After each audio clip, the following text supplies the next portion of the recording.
दिया था। पहले से भेज दिया था, गया था इसलिए मैसेज। ठीक है, तो देखिए आज हमको पढ़ना है डिस्क्रिमिनेट फंक्शंस के बारे में। ठीक है, सुनाई दे रहा है? Yes sir. ठीक है, ये जो डिस्क्रिमिनेट फंक्शन है ये आपका मशीन लर्निंग से ही रिलेटेड है।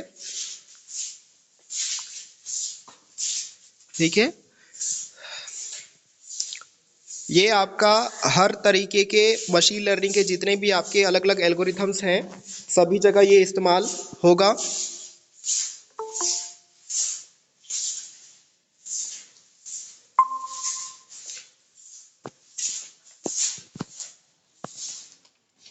ठीक है, तो आज हम लोग पढ़ने जा रहे हैं discriminate functions in machine learning.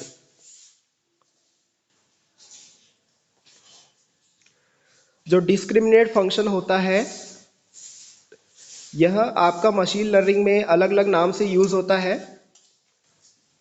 ना। ये एक तरीके का एनालिसिस मेथड है।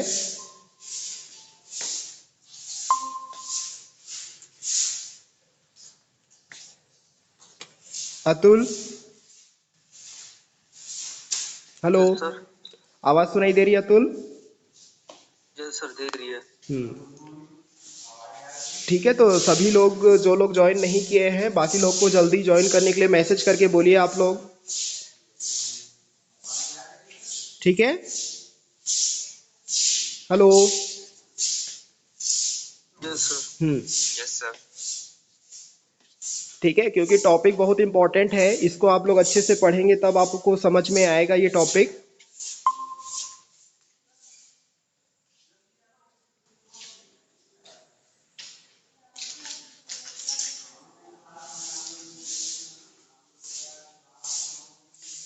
तो देखिए ये जो डिस्क्रिमिनेट फंक्शन है ये बहुत ही इम्पोर्टेंट एक तरीके का इसको आप मेथड बोल सकते हैं, इसको आप एक पूरा एनालिसिस पैटर्न बोल सकते हैं। ये बहुत इंपॉर्टेंट होता है मशीन लर्निंग में। जैसे हमारे मैथमेटिक्स में आप लोग जानते होंगे कुछ पैरामीटर्स होते हैं, जैसे कि हो गया एक मीन हो गया, स्टैंडर्ड डेविएशन हो गया। सुने हैं इन दोनों चीज़ों का नाम? हेलो। Yes sir. ठीक है, तो ये जो चीज़ें हैं ये आपका सिमिलरली मशीन लर्निंग में भी यूज़ होगा। ठीक है, जैसे हम लोग 11th या 12th में मैथमेटिक्स पढ़े थे तो मीन का यूज़ होता था, स्टैंडर्ड डेविएशन का यूज़ होता था। ठीक है, इसके अलावा कुछ और भी आपके पैरामीटर्स जो हैं यहाँ पर यूज़ होंगे। ठीक है, तो ये जो सारे पैरामीटर्स रहते हैं इनको हम दूसरे लैंग्वेज में स्टैटिस्टिकल पैरामीटर्स भी बोलते हैं। ठीक है, ये अधिकतर जो पैरामीटर है ये आपकी स्टैटिस्टिक्स से रिलेटेड ही रहते हैं। ठीक है, और मशीन लर्निंग में क्या होता है, मशीन लर्निंग में हमको स्टैटिस्टिक्स पे ज़्यादा वर्क करना होता है, क्योंकि लास्ट में हमको जो भी हमारा मशीन लर्निंग से मॉडल बनेगा उसका हमको एनालिसिस करके ये भी बताना पड़ेगा कि वो कितना परफेक्ट है, कितना उसमें एरर है। ठीक है, आ रहा है सभी को समझ में? हेलो।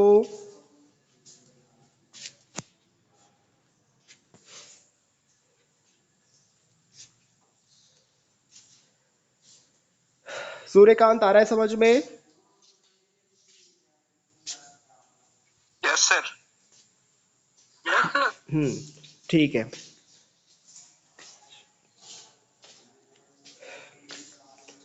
आप लोग और बाकी लोग को मैसेज करके बोले हो ज्वाइन करने के लिए? यस सर, सब लोग देख लिए थे। अच्छा, देख लिए थे लेकिन ज्वाइन तो नहीं कर रहे हैं। जल्दी ज्वाइन करने से ठीक रहता बाकी लोग को, क्योंकि इंपॉर्टेंट टॉपिक है ये। ठीक है, तो देखिए ये जो आपका अभी जो बताया जा रहा है वो टॉपिक जो डिस्क्रिमिनेट फंक्शन है ये मशीन लर्निंग के हर तरह के डेटा सेट पे इस्तेमाल होगा, चाहे वो डेटा सेट रियल टाइम का डेटा सेट हो या फिर पहले से स्टोर किया गया डेटा सेट हो। दोनों तरह के डेटा सेट पे इसको आप इस्तेमाल कर सकते हैं। ठीक है, सतीश, आ रहा है समझ में? Yes sir. ठीक है, तो देखिए अब काफ़ी वक्त हो चुका है, तो मैं स्टार्ट करता हूँ इसको टॉपिक को। ठीक है, टॉपिक है डिस्क्रिमिनेट फंक्शन। इसके जब क्वेश्चन आएगा आपके एग्जाम में, है ना, तो क्वेश्चन जरूरी नहीं है कि डिस्क्रिमिनेट फंक्शन नाम से आए, ये कुछ अदर नेम्स से भी आ सकता है ना। ठीक है, जैसा कि मैंने आपको बताया, जो डिस्क्रिमिनेट फंक्शन है इसका क्वेश्चन जो है अलग अलग नाम से आ सकता है। इसका मतलब ये है कि जो डिस्क्रिमिनेट फंक्शन है ना, इसको हम अलग अलग नामों से जान सकते हैं। ठीक है, पहला जो इसका क्वेश्चन आ सकता है वो ये आ सकता है कि डायरेक्टली आपको पूछा जा सकता है कि what is discriminate function and how it is used in machine learning.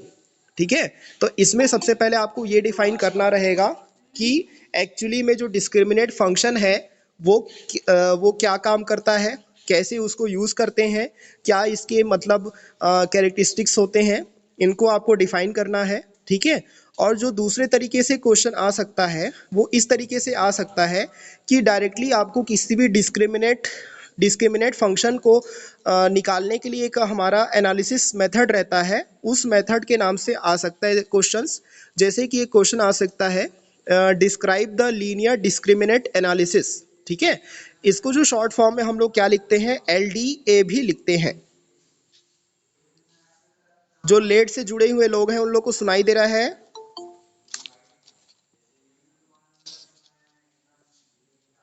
Hello गौरव, सुनाई दे रहा है आवाज? Yes sir. ठीक है, तो जैसे कि मैंने बताया डिस्क्रिमिनेट फंक्शंस का जो क्वेश्चंस हैं वो डिफरेंट डिफरेंट नेम से भी आ सकते हैं। पहले मैंने बताया कि इसमें पूछा जा सकता है describe the discriminate functions and its uses in machine learning. Second जो क्वेश्चन आ सकता है वो आ सकता है describe the linear discriminate analysis. ठीक है, in machine learning. Linear discriminate analysis को LDA भी कहा जाता है शॉर्ट में। ठीक है, इसके अलावा जो क्वेश्चन आ सकता है वो कुछ इस तरीके से भी आ सकता है describe the normal discriminant analysis. ठीक है, और ये क्वेश्चन को बदलने के लिए जो एग्जामिनर है वो इस तरीके से क्वेश्चन सेट कर सकता है कि explain the discriminant function analysis in machine learning. ठीक है, तो चार तरीके से अलग अलग वर्ड से क्वेश्चन आ सकता है। सभी को समझ में आ रहा है? Yes sir. हाँ, बताइए, आप लोग नोट करते जा रहे हो जो जो बताया जा रहा है? नोट कर रहे हो? Yes sir. हाँ, फिर से बताने की जरूरत है क्या, बताइए? फिर से बताने की जरूरत है? आगे बढ़ूं? Hello hello. No sir. ठीक है, आगे बताऊं? ठीक है, देखिए, ध्यान से सुनेगा आप लोग। जो डिस्क्रिमिनेट फंक्शन है ना, डिस्क्रिमिनेट फंक्शन का मेन काम क्या होता है? देखिए, जब भी हम कोई डेटा सेट लेते हैं, ठीक है, सपोज मान लीजिए हम एक एग्जांपल लेते हैं डेटा सेट का। ठीक है, फॉर एग्जांपल जो हमारा डेटा सेट है वो है स्टूडेंट अटेंडेंस। ठीक है, फॉर एग्जांपल हमारा डेटा सेट क्या है, स्टूडेंट अटेंडेंस। ठीक है, तो स्टूडेंट अटेंडेंस में हमारे पास कई सारे जो हैं अलग अलग क्या हो सकते हैं, डायमेंशंस हो सकते हैं। ठीक है, यहाँ पर डायमेंशंस का मतलब होता है या तो रो, आइदर रो और आइदर कॉलम। आ रहा है समझ में? Yes sir. हाँ, तो देखिए, जो हमारा स्टूडेंट अटेंडेंस का सपोज हमने कोई डेटा सेट लिया, तो उसमें कुछ पॉसिबल डायमेंशंस कुछ इस तरीके से हो सकते हैं कि जैसे कि एक डायमेंशन ये हो सकता है कि स्टूडेंट का, यदि हम नाम इंक्लूड कर रहे हैं तो स्टूडेंट का नेम हो सकता है। ठीक है, और पर्टिकुलर डे का, जैसे कि मान लीजिए आज 12 जनवरी है, तो आज 12 जनवरी में उस पर्टिकुलर स्टूडेंट ने किस सब्जेक्ट का कितना क्लास अटेंड किया। ठीक है, जैसे AI एंड ML एक सब्जेक्ट का नाम हो गया। ठीक है, यदि उसमें किसी स्टूडेंट ने एक क्लास अटेंड किया है तो उसका नंबर ऑफ अटेंडेंस हो गया। ठीक है, तो ये क्या होते हैं, अलग अलग डायमेंशंस होते हैं। ठीक है, आ रहा है समझ में? Yes sir. हाँ, देखिए, अब ये जो डायमेंशंस वाले जो डेटा है हमारे पास, ठीक है, इसका यदि हम इसका एक्सिस वाइज बनाएंगे, है ना, 1D या 2D के हिसाब से बनाएंगे, है ना, तो या तो ये 1D में हो सकता है या 2D में हो सकता है, या फिर इसमें जितने नंबर ऑफ हम डायमेंशंस बढ़ाते जाएंगे उसके हिसाब से इसमें क्या हो जाएंगे, नंबर ऑफ एक्सिस क्या होंगे, बढ़ते जाएंगे। जितने ज़्यादा हम उसमें डायमेंशंस बढ़ाते जाएंगे उसके हिसाब से हमारे जो नंबर ऑफ एक्सिस हैं वो बढ़ते जाएंगे। ठीक है, यदि हमारे पास जो नंबर ऑफ डायमेंशंस हैं वो कम रहेंगे तो आप उसको इजीली आइदर 1D या 2D में रिप्रेजेंट कर सकते हैं। ठीक है, और यदि हमारे पास नंबर ऑफ डायमेंशंस बढ़ जाएंगे तो फिर वो 2D 3D है ना, या फिर उससे भी ज़्यादा आपका रिप्रेजेंट हो पाएगा। यहाँ तक आया सभी को समझ में? Yes sir. हाँ, तो देखिए यहाँ पर हमारा डिस्क्रिमिनेंट फंक्शन को यूज़ करने का जो मेन मोटिव ये है कि हमको जो है डायमेंशनैलिटी है ना, डायमेंशनैलिटी को क्या करना है, रिड्यूस करना है ना। यदि हमको ऐसा लग रहा है कि यदि हमारे पास कुछ सिमिलर फीचर वाले डेटा हैं है ना, सिमिलर फीचर वाले डेटा हैं या फिर सिमिलर प्रॉपर्टी वाले डेटा हैं, तो आप उनको क्या कर सकते हैं, एक ही एक्सिस पे भी रिप्रेजेंट कर सकते हैं। ऐसा ज़रूरी नहीं है कि हमारे पास यदि मल्टीपल डेटा आ गया है और उसका मल्टीपल डायमेंशन आ गया है तो उसके लिए आप जो है 3D या 4D लो, ऐसा ज़रूरी नहीं है। आ रहा है समझ में? हेलो। हाँ, तो देखिए कुल मिला के जो डिस्क्रिमिनेंट फंक्शन है इसको हम बोलते हैं डायमेंशनैलिटी रिडक्शन टेक्निक। इसको बोलते हैं डायमेंशनैलिटी रिडक्शन टेक्निक। इसका यूज़ करके यदि हमारे पास जितने भी number of possible dimensions create हो रहे हैं in the form of axis, उसको आप क्या कर सकते हैं, कम कर सकते हैं। गौरव, आ रहा है समझ में? हेलो। Yes sir. देखिए अब ये जो डिस्क्रिमिनेट फंक्शन है, जो डिस्क्रिमिनेट फंक्शन है ये किस तरीके के क्लासिफिकेशन प्रॉब्लम्स में ज़्यादा यूज़ किया जाता है ये भी हमको जानना ज़रूरी है। ठीक है, तो देखिए हमारे पास दो तरीके के क्लासिफिकेशन से जुड़े हुए प्रॉब्लम्स आ सकते हैं सामने। पहला को बोला जाता है अनसुपरवाइज्ड क्लासिफिकेशन प्रॉब्लम और जो दूसरा होता है वो होता है सुपरवाइज्ड क्लासिफिकेशन प्रॉब्लम। ठीक है, तो जनरली यदि हम सिंपल टर्म्स में समझें है ना, सुपरवाइज और अनसुपरवाइज क्या होता है, यदि आप जनरल टर्म्स में बताने जाओ तो सुपरवाइज का मतलब ये होता है कि यदि जैसे कोई स्टूडेंट है वो स्टडी कर रहा है ना, टीचर की गाइडेंस में यदि वो स्टडी कर रहा है तो वो हो जाएगा आपका सुपरवाइज्ड है ना। टीचर के गाइडेंस में यदि स्टडी कर रहा है तो वो हो जाएगा सुपरवाइज्ड। और यदि कोई स्टूडेंट बिना टीचर के गाइडेंस की स्टडी कर रहा है तो वो हो जाएगा अनसुपरवाइज्ड। ठीक है, तो जब आप लोग पढ़ाई करते हैं या किसी चीज़ को लर्निंग करते हैं तो आप लोग क्या करते हैं, दोनों तरीके का मेथड यूज़ करते हैं। दोनों तरीके का मेथड यूज़ करते हो कि कोई एक तरीके का मेथड यूज़ करते हो? सूर्यकांत। दोनों सर। हाँ sir both type of methods. हाँ, both type of method use करते हैं। तो सिमिलरली जब हम हम डेटा सेट पे काम करेंगे तो हमारे पास दोनों तरीके के डेटा सेट आ सकते हैं। ठीक है, यदि आप कोई रियल टाइम का डेटा सेट ले रहे हो जिस डेटा सेट को आपने खुद बनाया है ना, मान लो को आपने कोई डेटा सेट लिया जिसको आपने खुद बनाया है, तो जब आप खुद बनाओगे तो जितना आपका एक्सपीरियंस रहेगा उसके हिसाब से ही आप क्या करोगे, उस पर्टिकुलर डेटा को या तो मॉडिफाई करोगे या तो उसमें कुछ ऐड करोगे है ना।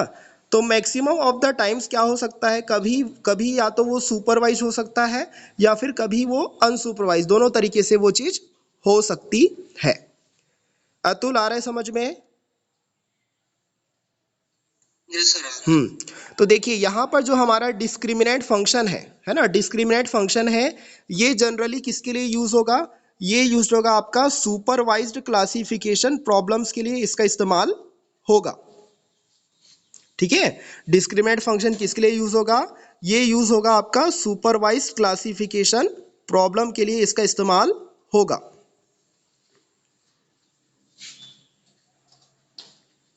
ठीक है, नोट किए आप लोग? Yes sir. हाँ, देखिए अब जो डिस्क्रिमिनेट फंक्शन है ना, ये जो डिस्क्रिमिनेट फंक्शन है इसका यूज़ जो है आपका जो हमारे अलग अलग टाइप के जो डेटा रहते हैं है ना, अलग अलग टाइप के जो डेटा रहते हैं उन डेटा के जो है कई बार क्या हो सकता है, यदि सिमिलर डेटा है ना, सेम तरह का डेटा है तो आप क्या बना सकते हो, उसका बना सकते हो, ग्रुप बना सकते हो। सिमिलर डेटा का ग्रुप बनाया जा सकता है। Yes sir. देखिए सिमिलर डेटा का एक तो ग्रुप बनाया जा सकता है, और यदि मान लीजिए कभी कभी सिमिलर ना हो, है ना, सिमिलर नहीं होगा डेटा, तो उस केस में हम लोग क्या करेंगे, दोनों का फिर अलग अलग ग्रुप बन जाएगा। Yes sir. हाँ, नॉन सिमिलर डेटा का क्या हो जाएगा, अलग अलग ग्रुप बन जाएगा।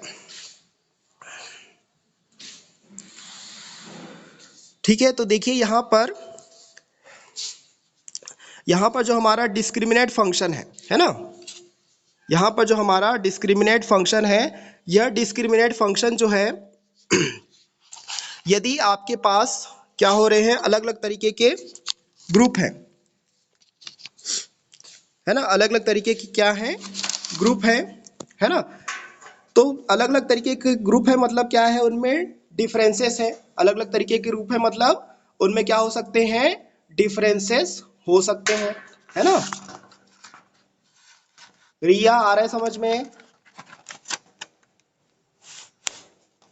Yes sir.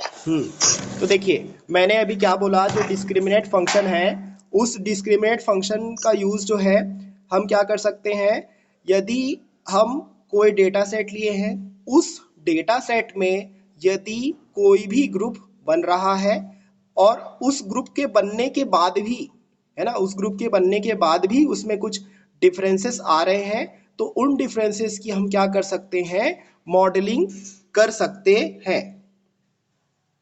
ठीक है, मॉडलिंग कर सकते हैं। इसका मतलब क्या है, फॉर एग्जाम्पल के लिए जैसे कि हमने आपको बताया, हमारे पास क्या है, एक अटेंडेंस शीट है, हमारे पास क्या है, एक अटेंडेंस शीट है। तो अटेंडेंस शीट में क्या क्या होता है, एक होता है स्टूडेंट का नाम, होता है स्टूडेंट का नाम अटेंडेंस शीट में। Yes sir. हाँ, इसके अलावा अटेंडेंस शीट में स्टूडेंट का नाम होने के अलावा एक होता है पर्टिकुलर सब्जेक्ट का नाम। ठीक है, होता है, हाँ, सब्जेक्ट का नाम होता है। इसके अलावा उसमें कुछ यदि हम बनाए तो एक बनाते हैं डेट का बनाते हैं, किस डेट पे क्लास लगी है ये बनाते हैं, है ना, यही Yes, बनाते हैं ना।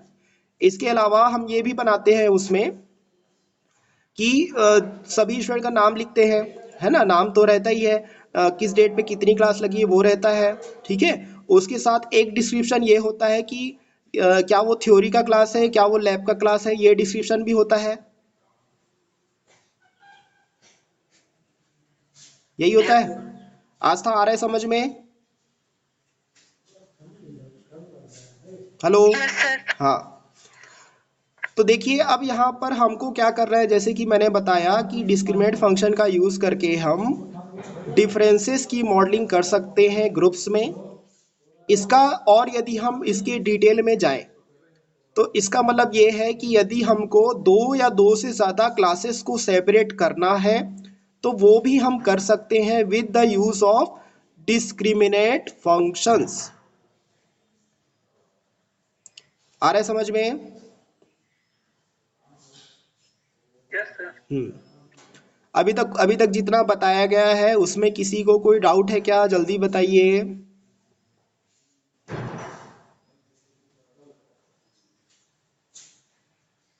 आस्था आपको कोई डाउट है? No sir. Riya? Riya? No sir. ठीक है, देखिए कहने का मतलब ये है कि जो हमने आपको बताया था डेटा सेट जिसमें जो है एक स्टूडेंट का अटेंडेंस है, तो यदि हम जेंडर वाइज कोई क्लास बनाते हैं, है ना, जेंडर वाइज कोई क्लास बनाते हैं अटेंडेंस शीट के लिए, तो वो क्लास क्या हो सकता है, एक हो सकता है मेल और एक हो सकता है फीमेल, हो सकता है। हेलो। ठीक है, देखिए साथ ही साथ क्या होता है, जो भी आप डेटा सेट यूज करेंगे, है ना, जो भी आप डेटा सेट यूज करेंगे, हर डेटा सेट में क्या निकालना पड़ता है, हमको कुछ ना कुछ फीचर्स निकालने पड़ते हैं। ठीक है, सुनाई दे रहा है? Yes sir. Yes sir. Yes sir. तो देखिए अब ये जो फीचर्स निकालने की बात आती है ना, फीचर्स में हमारे पास क्या होते हैं, मैथमेटिक्स के हिसाब से, स्टैटिस्टिकल एनालिसिस के हिसाब से और मशीन लर्निंग के हिसाब से जो हम फीचर्स निकालते हैं वो फीचर्स आपके अलग अलग फॉर्म में होते हैं। कई बार जो फीचर होता है वो किसी न किसी या तो कर्व के फॉर्म में होता है या किसी हिस्टोग्राम के फॉर्म में होता है। यानी कि मैथमेटिक्स में या फिर एनालिसिस में डेटा को रिप्रेजेंट करने के लिए यदि हम कुछ चीज़ें यूज़ कर रहे हैं, कुछ डायग्राम यूज़ कर रहे हैं, किसी तरीके का हम वेरिएबल यूज़ कर रहे हैं, तो वो वेरिएबल क्या हो सकता है, एक तरीके का फीचर हम उसको बोल सकते हैं। समझ में आ रहा है अमन? Yes sir. तो देखिए यहाँ पर जो फीचर्स हैं, ट्रेडिशनल फीचर्स जैसे कि मैंने आपको बताया, हिस्टोग्राम, ठीक है। इसके अलावा जैसे कि मैथमेटिक्स में आपने पढ़ा होगा 11th या 12th क्लास में, एक होता था मीन, MEAN, सुने हो? Yes sir. हाँ Yes, sir. हाँ, मीन होता Yes, था। sir. एक होता था आपका स्टैंडर्ड डेविएशन होता था, सुने थे? Yes sir. Yes, हाँ, sir. स्टैंडर्ड डेविएशन के अलावा देखिए इसमें होता था और भी बहुत सारे होते हैं। जैसे कि यदि हम एरर के बेसिस पे देखें, एरर के बेसिस पे देखें तो एक होता है mean absolute error, root relative absolute error, है ना, रिलेटिव एब्सोल्यूट एरर, ठीक है। तो ये भी क्या है, ये भी आपके अलग अलग तरीके के फीचर्स हैं, ठीक है। एक होता है आपका जीनी इंडेक्स, है ना, जीनी इंडेक्स, ये भी एक तरीके का फीचर है। जैसे जैसे आप मशीन लर्निंग में आगे बढ़ेंगे, मशीन लर्निंग से जुड़े हुए यदि आप कुछ एक्सपेरिमेंट्स करेंगे तो आपको ये पता चलेगा कि यदि हम एक डेटा सेट पे कोई एक्सपेरिमेंट परफॉर्म कर रहे हैं तो उस एक्सपेरिमेंट को परफॉर्म करने के लिए हम क्या कर सकते हैं, पर्टिकुलर डेटा सेट पे या तो हम सिंगल फीचर यूज कर सकते हैं, ठीक है। लेकिन कभी भी आपको यह बात ध्यान रखनी चाहिए कि यदि हम किसी भी डेटा सेट में सिर्फ और सिर्फ एक फीचर यूज कर रहे हैं, है ना, मान लो हमको सिर्फ एक ही फीचर यूज कर रहे हैं और वो सिर्फ यूज कर रहे हैं मीन, MEN, सिर्फ एक ही फीचर यूज कर रहे हैं, तो उस केस में क्या होता है, उस केस में ऐसा होता है कि इस तरीके की जो पॉसिबिलिटी है वो ज़्यादा बढ़ जाती है कि आपके जो भी डेटा सेट के जो भी एलिमेंट्स होंगे, है ना, या फिर आपका जो फाइनल रिजल्ट होगा उस रिजल्ट में क्या हो सकता है, ओवरलैपिंग पॉसिबल है। सुनाई दिया सभी को? Yes sir. हाँ, ठीक है। तो इसलिए जो है कभी भी यदि हम मशीन लर्निंग से जुड़ा हुआ एक्सपेरिमेंट कर रहे हैं तो हमको सिर्फ और सिर्फ सिंगल फीचर यूज करने से बचना है। हमको जितना हो सके मल्टीपल फीचर्स यूज करने हैं, ठीक है। आप चाहे तो मल्टीपल क्लासेस बना सकते हैं, मल्टीपल फीचर्स यूज कर सकते हैं। यानी कि जितना ज़्यादा आप मल्टीपल क्लासेस बनाएंगे, जितने ज़्यादा आप मल्टीपल फीचर्स यूज करेंगे, उतना ज़्यादा क्या होगा, जो भी आप मशीन लर्निंग से जुड़ा हुआ वर्क कर रहे हैं तो आपके वर्क की जो क्वालिटी है वो क्या होगी, इम्प्रूव होगी। सुनाई दिया सभी को? Yes, sir. ठीक है। तो यहाँ पर हमारे जो नंबर ऑफ फीचर्स है लिमिटेड नहीं है, है ना। यदि आपको लगता है कि आपको एक एक्सपेरिमेंट में एक फीचर मतलब 5 फीचर यूज करना है, 5 यूज कर सकते हो, 50 फीचर यूज करना है वो भी कर सकते हो, ठीक है। यानी कि जितने ज़्यादा हम फीचर्स यूज करेंगे उतना ज़्यादा जो है हमारा मशीन लर्निंग का जो वर्क है उतना ज़्यादा क्या होगा, वो इम्प्रूव होगा। आ रहा है समझ में? Yes sir. Yes sir. ठीक है। जैसे कि एक गूगल का जो भी टूल रहता है जिसमें कि हम जो सर्च इंजन है जहाँ पर हम कुछ टाइप करते हैं, कई बार क्या होता है हम गलत भी टाइप करते हैं, तो आप देखते होंगे कि उसका जो है कई बार सही सजेशन आता है सामने। Yes sir. हाँ, वो इस तरीके से आता है क्योंकि उसमें देखिए सिंगल फीचर यूज नहीं किया गया, मल्टीपल फीचर यूज किया गया है, मल्टीपल कॉम्बिनेशंस उसमें ट्राई किए गए हैं। यदि उसमें मल्टीपल कॉम्बिनेशंस ट्राई नहीं करेंगे गूगल का जो सर्च इंजन बनाने वाले, तो क्या होगा, यदि हम कुछ गलत लिखेंगे तो हमारा एक्यूरेट सर्च रिजल्ट आ पाएगा क्या? No, sir. हाँ, नहीं आ पाएगा। इसलिए क्या है, वहां पर आपको मल्टीपल फीचर्स यूज करने की जरूरत पड़ती है ना। और जितना ज़्यादा क्या होता है, आप देख रहे होंगे कि वैरायटी ऑफ डेटा सेट क्या क्या बार बार बदलता रहता है ना। हर दिन आप देख रहे होंगे कि एक नई तरीके की प्रॉब्लम सामने आ रही है। कोविड आ रहा है तो कोविड के हिसाब से भी नई नई तरीके की प्रॉब्लम आ रही है सामने, ठीक है। Yes sir. तो उस हिसाब से क्या करना पड़ता है हमको, लगातार जो है डेटा को जो भी हम सर्च करना चाहते हैं तो उसके लिए क्या करना पड़ता है, गूगल को अपने एल्गोरिथम को बार बार अपडेट करना पड़ता है, ठीक है। लगातार जो एल्गोरिथम है उसमें क्या होता है, चीज़ें ऐड होती रहती है ना। उसका जो क्रॉलिंग प्रोसेस है वो क्या रहता है, लगातार इम्प्रूव करना पड़ता है। आ रहा है सभी को समझ में? Yes sir. ठीक है।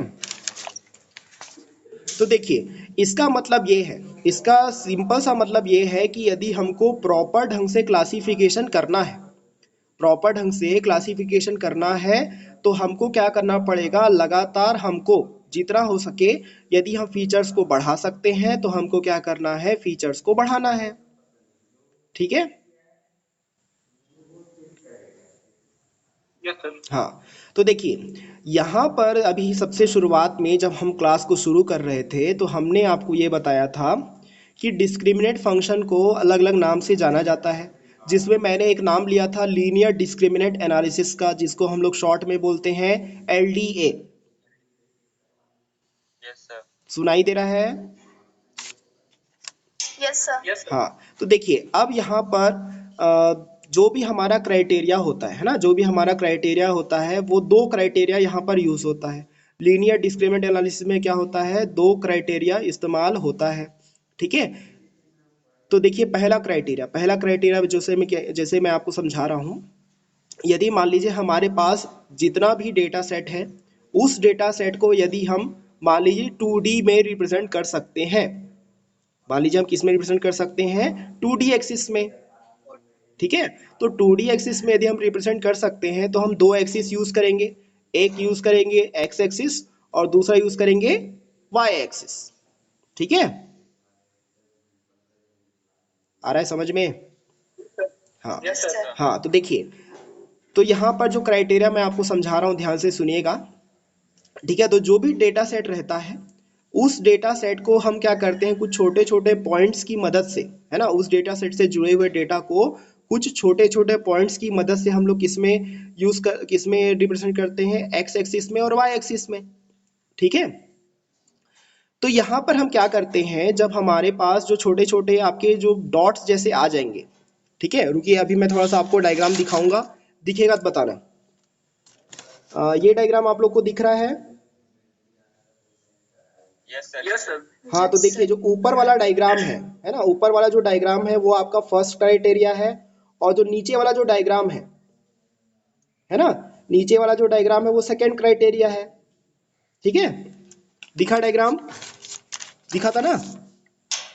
फिर से दिखाना पड़ेगा क्या, बताओ? Yes sir.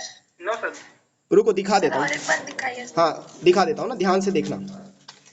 हो सकता है आपके कैमरा में रिवर्स दिखाई दे रहा होगा। अब दिख रहा है डायग्राम, ये देखो पहला क्राइटेरिया दिख रहा। Yes sir. हाँ देखो, यस सर दिख रहा है। हाँ अब देखो ये जो पहला वाला क्राइटेरिया ये कैसे गया है मैं बता देता हूँ, है ना। पहला वाला क्राइटेरिया आप लोग देख रहे होंगे, इसमें क्या हो रहा है, लगभग लगभग किससे चालू हो रहा है, एक्स के जीरो वाले पॉइंट से चालू हो रहा होगा शायद, ठीक है। बता दे रहा हूं, एक्स के जीरो वाले कोऑर्डिनेट से शुरू होते होते कहां जा रहा है, पूरा वाई की तरफ आगे बढ़ रहा है, ठीक है। सुन रहे हो? Yes sir. यस हाँ, सर। तो ये होता है आपका पहला क्राइटेरिया, है ना, पहला क्राइटेरिया। और दूसरा क्राइटेरिया, सेकंड क्राइटेरिया का मैं डायग्राम दिखाता हूं आपको। ये नीचे ये जो दिख रहा है, रुको और पास करता हूं डायग्राम। हाँ, ये जो है आपका, ये है आपका सेकंड क्राइटेरिया, दिखा? Yes sir. हाँ, तो सेकंड क्राइटेरिया का कैसे होता है वो बताता हूँ। देखो सेकंड क्राइटेरिया में क्या होता है, सेकंड क्राइटेरिया में एक्स के जो जीरो से बड़ा कोऑर्डिनेट है, जीरो से आगे का जो कोऑर्डिनेट रहेगा, मान लीजिए 9 10 है या फिर 5 10, ऐसे कुछ कोऑर्डिनेट हो सकते हैं। Yes sir. हाँ, तो वहां से स्टार्ट होगा और कहाँ तक जाएगा, वो जाएगा वाई तक, ठीक है। वो कैसे जाएगा, वाई तक। इसका मतलब फॉर एग्जाम्पल के लिए यदि फर्स्ट क्राइटेरिया के हिसाब से एक्स 0 1 पे चालू हो रहा है तो y पे कहाँ खत्म हो सकता है, 9 10 पे खत्म हो सकता है, ठीक है। Yes, sir. और सेकंड क्राइटेरिया के हिसाब से यदि x चालू हो रहा है 5 6 पे, है ना, x चालू हो रहा है 5 6 पे, तो वो y के हिसाब से खत्म हो सकता है आपका 4 2, यानी कि लास्ट में जो फाइनल का फर्स्ट क्राइटेरिया के हिसाब से y का कोऑर्डिनेट वैल्यू ज्यादा रहेगा फाइनल, है ना। और सेकंड क्राइटेरिया के हिसाब से x का कोऑर्डिनेट वैल्यू शुरुआत में हाई रहेगा और जब वो y तक पहुंचेगा तो हो सकता है कि वो वैल्यू कम हो जाए। आ रहे समझ में? Yes, sir. हाँ, तो ये दो क्राइटेरिया यहाँ पर यूज होता है लीनियर डिस्क्रिमिनेंट एनालिसिस के लिए, ठीक है। हाँ, तो जैसे कि मैंने आपको शुरुआत में ही बताया था, हम यहाँ पर अलग अलग तरीके के जो है क्राइटेरिया यूज करते हैं, ठीक है।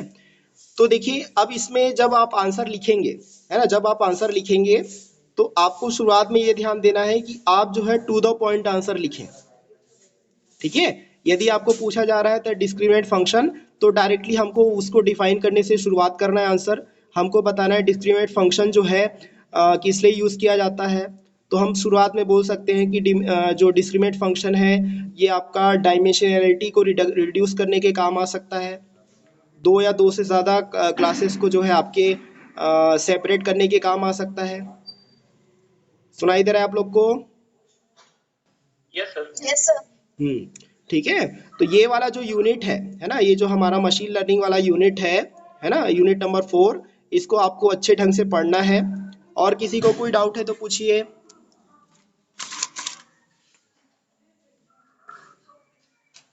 सर जो गूगल में क्राउल बोले तो वो क्या था? कौन सा वाला बोले? गूगल का जो सर्च इंजन में क्राउल एक बोल रहे थे, क्राउल। हाँ देखो, क्राउल का मतलब ये होता है कि जैसे आप कुछ भी गूगल में लिखते हो ना, हम क्या करते हैं, सर्च करें, गूगल में कुछ लिखते हैं ना, हेलो। Yes, sir. हाँ, तो क्रॉल का मतलब ये होता है कि गूगल जो है उसके पास जो इंडेक्स ऑफ डेटाबेस रहता है वहां से वो मैच करता है कि जो भी आपने टर्म्स लिखा है ना, जो भी आपने टर्म्स लिखा है वो उसके इंडेक्स्ड डेटाबेस में है या नहीं, उस पूरे प्रोसेस को बोलते हैं क्रॉल। Hello hello. देखो कभी कभी आप क्या करना है, एक ऐसा लंबा सा टेक्स्ट लिख के देखना, है ना, जो कि आप मतलब बहुत लंबा टेक्स्ट लिख के देखना, है ना, अपने हिसाब से अपना पूरा अपने बारे में पूरा 10 लाइन लिख के देखना, है ना। यदि गूगल उससे मैच कर गया तो वहां पर आपको एक रिजल्ट दिखा देगा, सुनाई दे रहा है। Yes, sir. और यदि मान लो उसके क्रॉल करने के बाद उसको कुछ नहीं मिला तो वो क्या बोल देगा, sorry not know result found in, कोई भी सर्च परिणाम नहीं मिला, ऐसा बोलेगा आपको। आ रहे समझ में? Yes, sir. ठीक है। देखो सर्च करने का मतलब ये नहीं है कि जो आप सर्च करोगे जरूरी नहीं कि हर बार मिल ही जाएगा। यदि उसके इंडेक्स डेटाबेस में नहीं है तो वो बोल देगा कि हाँ हमारे परिणाम में नहीं है, बोलेगा। समझ में आ रहा है? Yes, sir. Yes, sir. Yes, sir. हाँ, और किसी को कुछ पूछ रहे हैं तो पूछिए। सर और नॉर्मल डिस्क्रिमिनेंट एनालिसिस ये क्या होता है? नॉर्मल डिस्क्रिमिनेट एनालिसिस, वही तो मैं आपको शुरुआत में बताया ना, जो डिस्क्रिमिनेट फंक्शन है उसी को नॉर्मल डिस्क्रिमिनेट एनालिसिस बोला जाता है ना, सेम चीज है। इसलिए तो मैंने शुरुआत में बताया डिस्क्रिमिनेट फंक्शन का जो क्वेश्चन है 4 तरीके से आ सकता है। पहला पूछ सकता है कि आपको बोलेगा कि डिस्क्रिमिनेट फंक्शन क्या है, ये बोलेगा। फिर क्वेश्चन को और घुमाना रहेगा तो क्या बोलेगा कि लीनियर डिस्क्रिमिनेट एनालिसिस क्या है, वो भी वही चीज है, डिस्क्रिमिनेट फंक्शन। सेकेंड आपको बोलेगा कि नॉर्मल डिस्क्रिमिनेंट एनालिसिस क्या है, तो ये भी वही है, जो डिस्क्रिमिनेंट फंक्शन आपको पूरा बताया गया वही है। फिर यदि आपको पूछ सकता है डिस्क्रिमिनेंट फंक्शन एनालिसिस, तो ये भी वही चीज है। समझ रहे हो अमन? Yes, sir. है ना, मतलब कुल मिला के आपको शुरुआत में इसलिए बता रहे हैं, यदि क्वेश्चन दूसरे नेम बदल के आ जाएगा तो क्या हो जाएगा, फिर आप कंफ्यूज हो जाओगे, इसलिए आपको शुरुआत में ही ये चीज बता दिया गया है। आ रहा है समझ में? Yes, sir. और किसी को कुछ पूछना है पूछिए।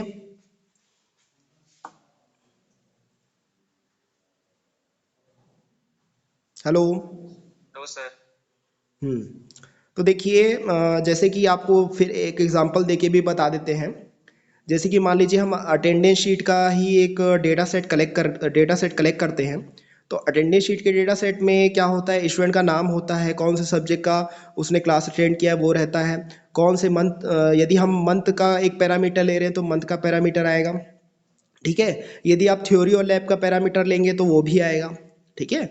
और इस पे जब आप एनालिसिस करेंगे अटेंडेंस शीट के लिए, यदि हम क्या करेंगे, कोई ना कोई एनालिसिस करेंगे, तो उस एनालिसिस में हम किस किस तरीके का कौन कौन सा तरीका यूज़ कर सकते हैं अपने एनालिसिस को दिखाने के लिए।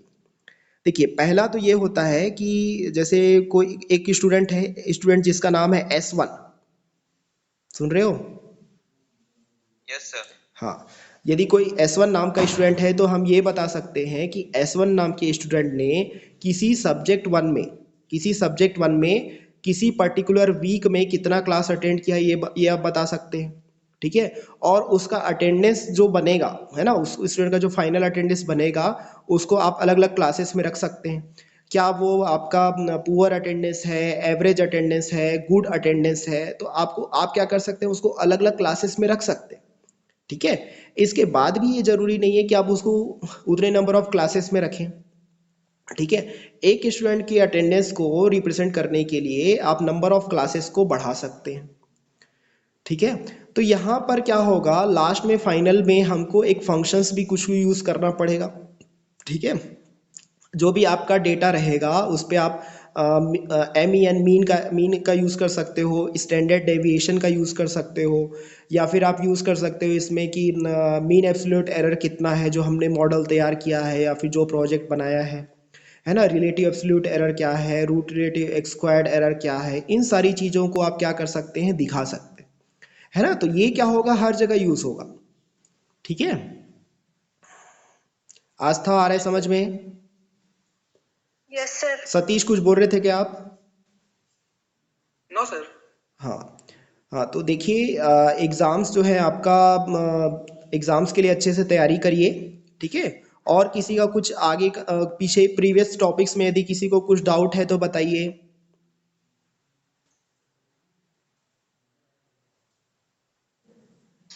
No sir. अच्छा, ठीक है। तो ये हमारा जो डिस्क्रिमिनेट फंक्शन है, ये बताइए इसमें आप लोगों को और एक्सप्लेनेशन या और कुछ रिक्वायरमेंट है एक्सप्लेनेशन की, बताइए।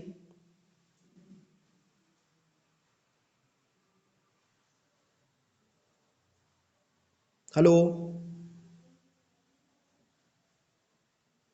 No sir. ठीक है। तो ठीक है, तो आज का क्लास ओवर करें यहीं पर कि और पढ़ाना है, बताइए आप लोग। हाँ बोलिए सतीश। हेलो क्यों सर है? सतीश, आपकी आवाज़ सुनाई नहीं दे रही है। सतीश क्या बोल रहे हैं?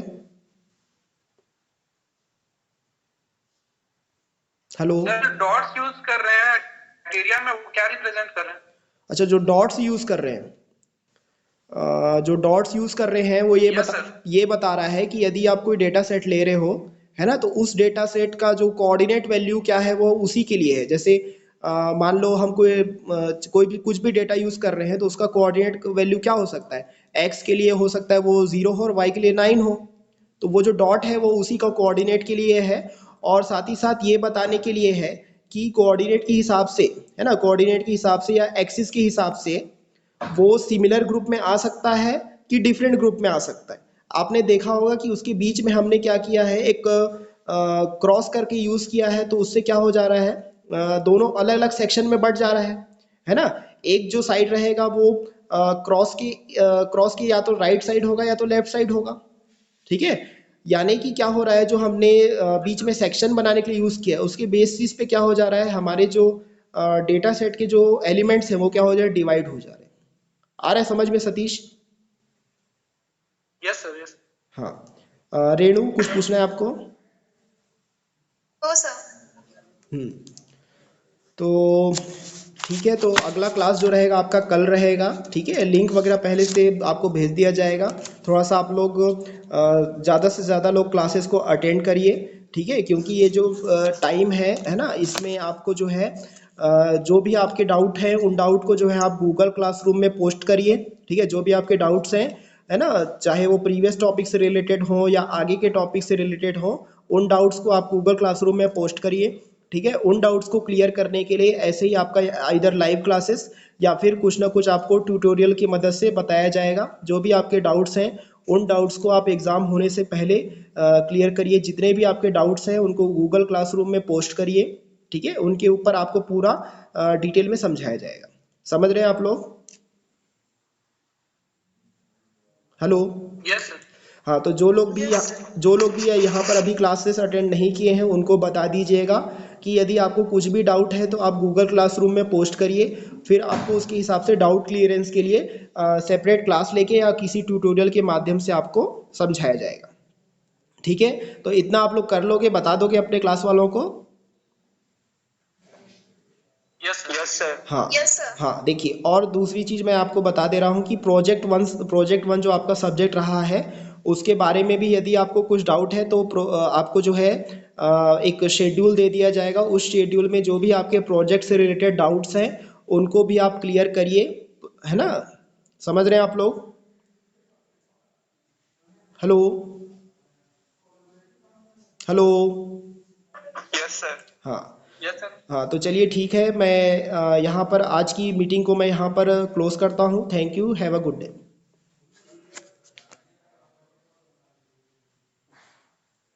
Thank you, sir. ठीक थैंक यू सर। ठीक। Thank you Thank you, sir. Thank you sir.